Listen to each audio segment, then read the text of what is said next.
ఒక్కసారి కొమ్మూరి గోల్డ్ కి కాల్ చేయండి. తాకట్లో ఉన్న మీ బంగారాన్ని విడిపించి మార్కెట్ ప్రైస్ కి వాళ్ళు కొనుక్కుని మిగతా డబ్బులు మీకు ఇచ్చేస్తారు. వెల్కమ్ టు మనం టీవీ. మన టీవీ మన కోసం.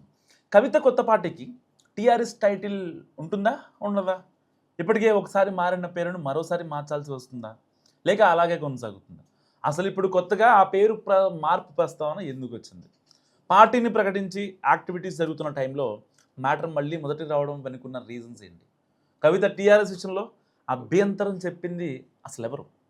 వాళ్ళు ఏమని కంప్లైంట్ రేజ్ చేశారు? టీఆర్ఎస్ తెలంగాణ ఉద్యమానికి ఈ పేరుకు విడదీయరాని బంధం ఉందన్నది ఎవరు కాదనలేని వాస్తవం. అయితే కాలక్రమంలో తెలంగాణ రాష్ట్ర సమితి కాస్త భారత రాష్ట్ర సమితి అయ్యాక మొత్తం ఫీల్ మారిపోయిందన్న అభిప్రాయం చాలామందిలో ఉంది. ఈ పరిస్థితుల్లో కేసీఆర్ కుమార్తె కవిత తెలంగాణ రక్షణ సేన పేరుతో షార్ట్ ఫామ్లో టీఆర్ఎస్ అర్థం వచ్చేలా పార్టీని ప్రకటించారు. ఇక అప్పటి నుంచి రకరకాల వివాదాలు చుట్టుముడుతూనే ఉన్నాయి. ఈ పరిస్థితుల్లో ఇప్పుడు అసలు కవితకు టీఆర్ఎస్ టైటిల్ దక్కుతుందా లేదా అన్న చర్చ ఆసక్తికరంగా మారింది. టీఆర్ఎస్ పార్టీ పేరుపై ఎవరికైనా అభ్యంతరాలు ఉంటే చెప్పాలని ప్రకటించింది కేంద్ర ఎన్నికల సంఘం. ఆ తర్వాతే అసలు కథ మొదలైంది. కొత్తగా ఏ పార్టీని ఏర్పాటు చేసినా ఆ పేరుపై అభ్యంతరాలు తెలపాలంటూ ఈసీ బహిరంగ ప్రకటన ఇవ్వడం కామన్. అందులో భాగంగానే కవిత పార్టీ విషయంలో కూడా ప్రకటించిన గతంలో ఏ పార్టీ పేరు విషయంలో రానని అభ్యంతరాలు తెలంగాణ రక్షణ సేన విషయంలో వచ్చాయి. సో అవి కూడా వందల సంఖ్యలో ఉండడం ఆసక్తికరంగా మారింది. దీంతో టీఆర్ఎస్ టైటిల్ వార్ మొదలెట్టినని చెప్పుకుంటున్నారు చాలామంది. కవిత పార్టీ ప్రకటన కంటే ముందు తాము ఎన్నికల సంఘం దగ్గర టీఆర్ఎస్ పేరు కోసం దరఖాస్తు చేసుకున్నామంటూ మహారాష్ట్ర నేతలు రంగంలోకి వచ్చారు. షోలాపూర్ కేంద్రంగా పనిచేస్తున్న తెలంగాణ రాష్ట్ర సామాజిక సేన టీఆర్ఎస్ కూడా అదే పేరు కోసం పట్టుబడుతుందంట ఇప్పుడు. సో మరి కవిత పార్టీ ప్రకటనకు ఒక రోజు ముందే తాము టీఆర్ఎస్ టైటిల్ కోసం కేంద్ర ఎన్నికల సంఘానికి దరఖాస్తు చేసుకున్నాం కాబట్టి ఆ పేరుకు తమకే ఇవ్వాలన్నది షోలాపూర్ నాయకుల వాదన. సో టీఆర్ఎస్ పేరుపై అభ్యంతరాలు ఉంటే తెలపాలంటూ పేపర్స్లో ఇచ్చిన యాడ్ను బేస్ చేసుకుని ఫిర్యాదులు చేశారట.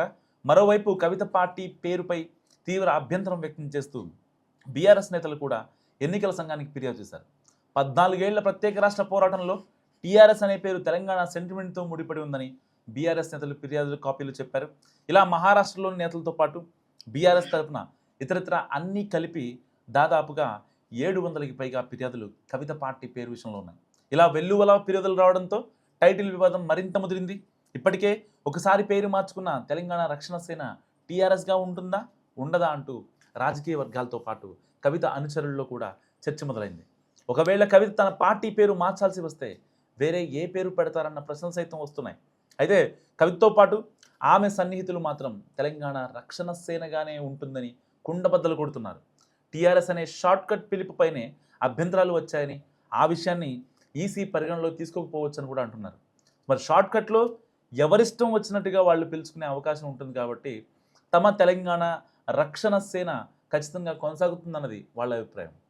మరి కొద్ది రోజుల్లో ఈసీ నుంచి అధికారిక ప్రకటన కూడా రాబోతుందని అంటున్నారు. అయితే టైటిల్ ఉత్కంఠ మాత్రం ఇంకా అలాగే కొనసాగుతుంది. నిజంగా టీఆర్ఎస్ అసలు ఎవరిది? పర్టికులర్గా ఒకరిదేనా కాపీ రైట్స్? మస్ట్ కామెంట్ చేయండి.